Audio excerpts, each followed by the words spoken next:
All right, everybody, welcome back to the #1 television program in the history of the entire universe. I am Brian Lee Durfee, author of The Forgetting Moon, The Blackest Heart, and The Lonesome Crown, all three books published by Simon & Schuster's Saga Press.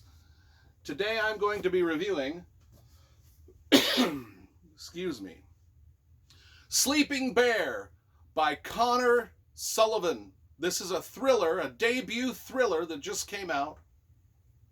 Let's talk about the cover first, because you know I love graphic design and cover illustration. And I think this one's good. Got the, looks very cold. It's like a cold forest. We're looking down at the cold forest from atop, and then there we've got this thing, I don't know. But anyway, there's a lost person in the middle of the Russian sickle, I think that. I don't know what that is.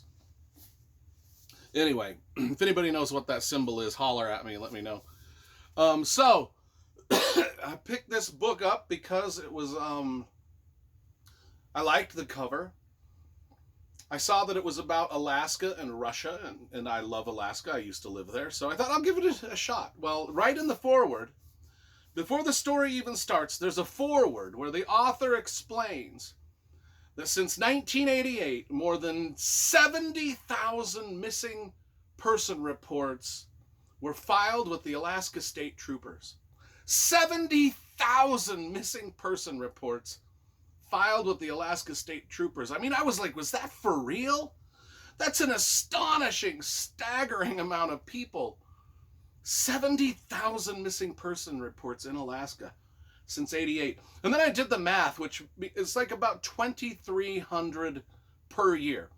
So 2,300 people per year go missing in Alaska.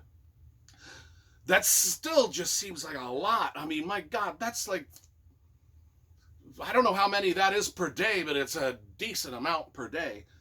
It's basically one, and the statistic in this book was 1 in 1,000 people in Alaska end up going missing eventually. Which I say, like, what? Well, now here's the thing. I lived in Alaska, and it's way more than any other state. This just does not happen in any other states. And here's the thing. I lived up in Alaska. I went moose hunting, caribou hunting, Dall sheep hunting, salmon fishing, all of that with my father, even grizzly bear hunting. And when you're out in the Alaskan wilderness, I mean, the Alaska is 3 times the size of Texas. It's huge. I mean, you can get lost so easy. I mean, if you're in the wilderness and you're out there, so there might not be another human within 500 miles of you. Now, if you go hunting in Utah, you're going to stumble into other hunters like every other 5 minutes. If you go hunting in any state down here, I mean, you cannot get lost in Virginia. You just can't. Which is one of the reasons I never bought into the movie The Blair Witch Project, because these kids were lost in the Virginia wilderness, and I'm like, I've been in the Virginia wilderness. You walk 10 minutes in any direction, you're going to run into a house, a highway, a trail, something. In Alaska, you know, even in Utah, if you get lost in the Utah wilderness, if you've got your wits about you, you'll be able to find your way out. Unless you're in the desert Southwest, and some of those canyons can be tricky. But anyway, if you're lost in Alaska, you're straight. It's just, no, I mean, you just are. So then I'm like, okay, now it makes sense, because there's a lot of dumb. I'd say 1 in every 1,000 people that go missing in Alaska. If you get any 1,000 people together on this in a group, one of them's going to be a fucking moron. They'll get lost. So it makes sense. And then the statistics suddenly was like, makes sense. Anyway, we belabored that point. That's just in the foreword. What's the book about? Okay, so we start with Brady. He's an ex-Navy SEAL. Something attacks him out in the Alaskan wilderness. Oh, well, here's a guy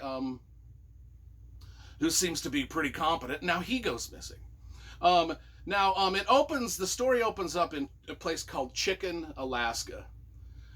It's a remote little town, and I've been close to Chicken. I've never been to Chicken. The closest I ever got to Chicken was a town called Tok, which is really small too. But anyway, this guy goes missing. He's an ex-Navy SEAL. Then when we jump to another scene with a woman named Cassie and her German Shepherd, and they're out in the Yukon Territory of Canada, and they disappear. So now Jim Gale, who lives in Minnesota, he's an ex-undercover agent, retired. He is the father of Cassie, and he is like, well, Cassie, my daughter is not she's not stupid. She's not a moron. She's just not the type of person that's going to go missing. And so he's like, he gets a persons report from her, and he's like, well, so he goes to search for her. He's like, I know she's not missing. And he's an ex-undercover agent, and turns out his daughter, and this all happens, and this is not spoilery, it talks about it on the back. His daughter is kidnapped, and she is ended up transported to a Russian prison. So that's where we get Alaska, Canada, and Russia. When Jim Gale finds out that his daughter, and it's an inescapable prison, so we get different perspectives. The perspective of Jim Gale, who's searching for his daughter, finding out, how did she get from Alaska to Canada to a Russian prison, and how do I get her out, and why? And we find out that half of the story is told from his perspective.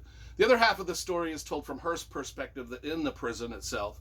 And we find out that all of this, the reason she's kidnapped, is it all ties back to her father, Jim Gale's as an undercover agent as a job. He had adversaries. Even though he's retired, some of his adversaries still want to get back at him. And so that's kind of the reasoning behind all this. A book that's just that's basically the plot. Girl kidnapped in prison in Russia, her father searching for her. And it's a thriller novel, along the lines of Robert Ludlum, Brad Thor, Jack Carr. The characters aren't as badass as Jack Reacher or the Gray Man or anything like that. It's just a straightforward thriller of a father, like a Liam Neeson figure, whose daughter has been taken, and he goes in search of her. It's full of secrets and betrayals. It's a hunt/chase novel. The writing itself is serviceable. It's not over the top flowery like you'd get in a Bourne Identity book, or it's not hard to follow. Like, you really don't need to concentrate like you would on a John le Carré thriller. It's more along the lines of just Brad Thor, just kind of storytelling, bare bones storytelling. And, I enjoyed this book okay enough. I don't know if it was the thriller that blew me away like some of the other ones that I just mentioned. So I am going to give this a 7.5 out of 10. And I know that this is his debut novel. I know his second one is coming out, or maybe it just did come out. Can't remember the title of it. But we shall see if I shall buy any more by this writer. And, but, so far so good.